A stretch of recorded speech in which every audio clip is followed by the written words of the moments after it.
Terima kasih Anda masih di Sindo Sore pemirsa. Rekonstruksi pembunuhan seorang pegawai Badan Pusat Statistik asal Magelang, Jawa Tengah yang bertugas di Halmahera Timur, Maluku Utara berlangsung ricuh. Pelaku nyaris menjadi bulan-bulanan warga yang marah dengan perbuatan pelaku.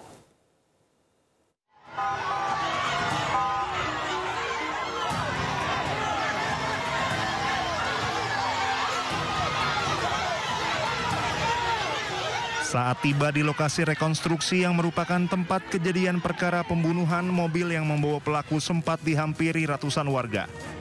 Warga yang geram dengan perbuatan pelaku meneriaki pelaku yang akan menjalani rekonstruksi. Harap tenang, harap tenang. Ya. Saat rekonstruksi berlangsung, warga juga terus meneriaki pelaku hingga aparat kepolisian harus menenangkan warga melalui pengeras suara. Sementara sebanyak 33 adegan diperagakan langsung pelaku.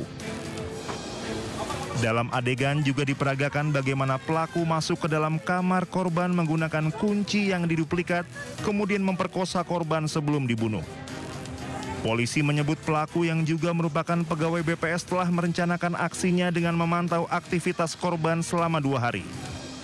Polisi juga mengungkap motif pelaku membunuh korban karena sakit hati tidak diberi pinjaman uang untuk membayar hutang pinjaman online serta bermain judi online. Sekitar lebih 33 adegan. Nah, adegan itu untuk mensinkronkan dengan keterangan dari pelaku dan memperjelas dalam nanti pembuktian dalam penyidikan. Sebelumnya polisi menangkap pelaku yang terancam hukuman mati ini usai menggelar resepsi pernikahan dengan kekasihnya yang juga pegawai BPS dan anak salah satu lurah di Ternate. Polisi terus mengembangkan kasus pembunuhan ini dan tidak menutup adanya pelaku lain. Dari Ternate, Maluku Utara, Ismail Sangaji, iNews melaporkan.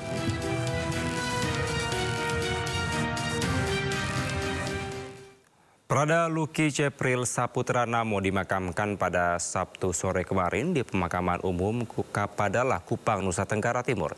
Sementara itu, pihak kepolisian militer TNI masih melakukan penyelidikan kepada Prada Luki yang tewas diduga dianiaya seniornya sesama prajurit TNI.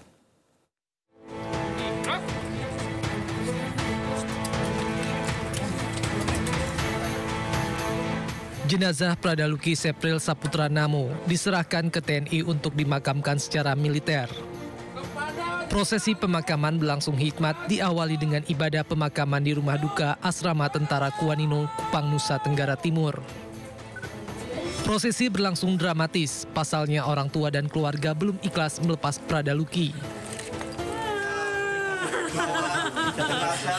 Sebelumnya, ayah Prada Luki tak kuasa menahan emosi saat mengetahui putra kebanggaannya tewas secara tak wajar.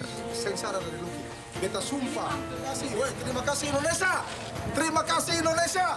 Diketahui ayah Luki, Serma Christian Namo, juga merupakan anggota TNI di Kodim 1627 Rotendao. Christian mengamuk dan meminta para pelaku penyiksaan yang mengakibatkan anaknya meninggal tak hanya dipecat sebagai TNI tapi juga dihukum mati. Christian menuntut keadilan untuk putranya dan menyatakan siap mempertaruhkan nyawa demi putranya. Saya mewakili Komandan Brigif turut berduka cita. Tapi mohon kepada para wartawan, mungkin saat ini kan masih dalam proses penyelidikan. Tentunya ini memang memakan waktu karena memang ini benar-benar harus diselesaikan dengan tuntas. Bagi seorang ayah yang mendedikasikan hidupnya pada negara, kehilangan anak akibat penganiayaan di dalam institusi militer menjadi pukulan yang berat dalam hidupnya. Dari Kupang, Nusa Tenggara Timur, Eman Suni, iNews melaporkan.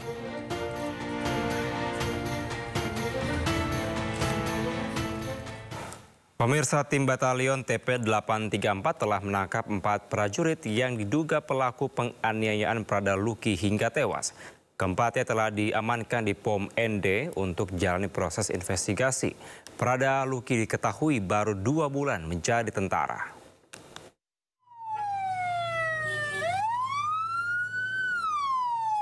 Kematian Prada Luki membuat seluruh anggota keluarganya terpukul. Apalagi Prada Luki baru 2 bulan menjadi tentara. Prada Luki menyelesaikan pendidikannya pada bulan Mei 2025 lalu. Kemudian ditugaskan di Batalion TP 834 Nagekeo, Nusa Tenggara Timur. Di markas itulah, Prada Luki diduga dianiaya oleh seniornya hingga menghembuskan nafas terakhir.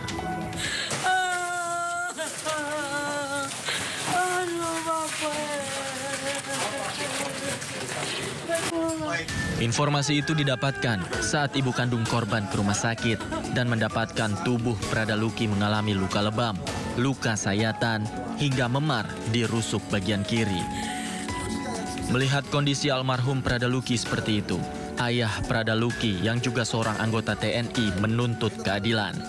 Serma Christian Namo tidak takut menghadapi apapun, bahkan ia rela mempertaruhkan nyawa demi keadilan untuk putranya.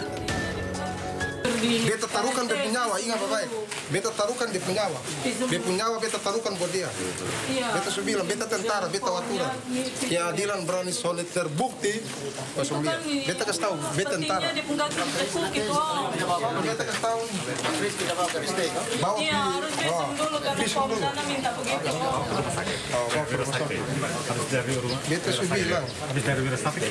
Berani keadilan sone terjadi. Beta gali kembali dia mengkubur, beta pitaruh di orang yang bertanggung jawab. Informasi tentang penganiayaan yang diterima oleh Prada Luki dikonfirmasi oleh Distrik Militer 1625 Ngada. Diduga ada 4 orang senior Prada Luki yang terlibat dalam penganiayaan itu. Sementara kasus ini tengah diselidiki oleh polisi militer dan identitas para pelaku penganiayaan belum diumumkan. Selamat jalan, Prada Luki. Tim Liputan iNews melaporkan.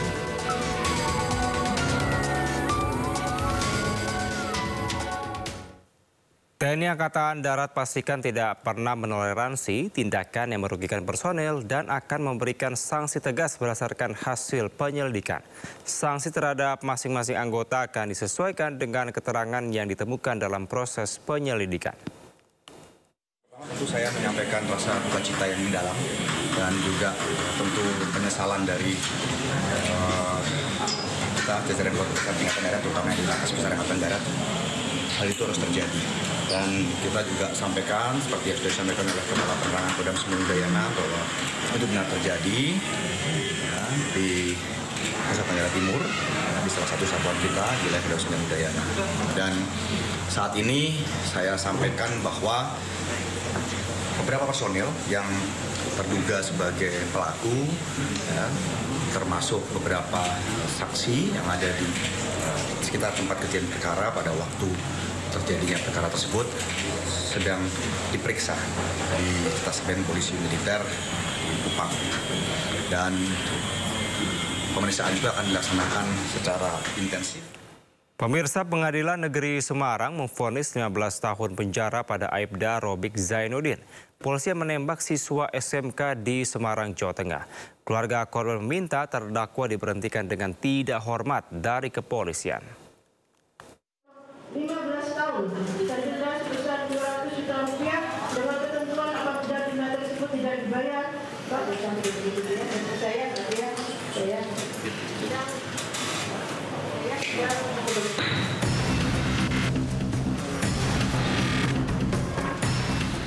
Aibda Robik Zainuddin, anggota polisi penembak seorang pelajar di Semarang, dinyatakan bersalah dan divonis hukuman 15 tahun penjara serta denda 200 juta rupiah. Sidang dengan agenda pembacaan vonis di Pengadilan Negeri Semarang. Saya terima kasih terharu dengan hakim yang masih punya hati nurani. Karena tadi mempertimbangkan menghilangkan nyawa seseorang. Dan dia sebagai anggota Polri telah merusak institusi Polri, nama Polri. Ini pertimbangan hakim yang sangat luar biasa. Sementara atas vonis yang dijatuhkan, terdakwa dan pengacara menyatakan melakukan banding. Mendengar hasil keputusan majelis hakim. Kenapa? Hakim tidak mempertimbangkan hal-hal yang sangat meringankan. Hukum itu harus adil. Jangan sampai majelis itu ada tekanan publik yang sangat besar dengan datangnya media. media, hakim tidak mempertimbangkan hal-hal kemanusiaan. Penembakan oleh anggota polisi dari Satuan Narkoba Polrestabes Semarang kepada siswa SMK 4 terjadi di Jalan Candi Penataran pada bulan November 2024 lalu. 1 orang tewas dan 2 lainnya terluka atas aksinya. Dari Semarang, Jawa Tengah, Wisnu Wardana, iNews melaporkan. Kita beralih ke kasus lainnya pemirsa. Mantan Duta Besar RI untuk Amerika Serikat Dino Patijalal menyebut kematian diplomat muda Arya Daru Pangayunan janggal. Menurutnya diplomat muda biasanya antusias akan berkarir ke luar negeri. Apalagi Finlandia merupakan salah satu negara idaman diplomat.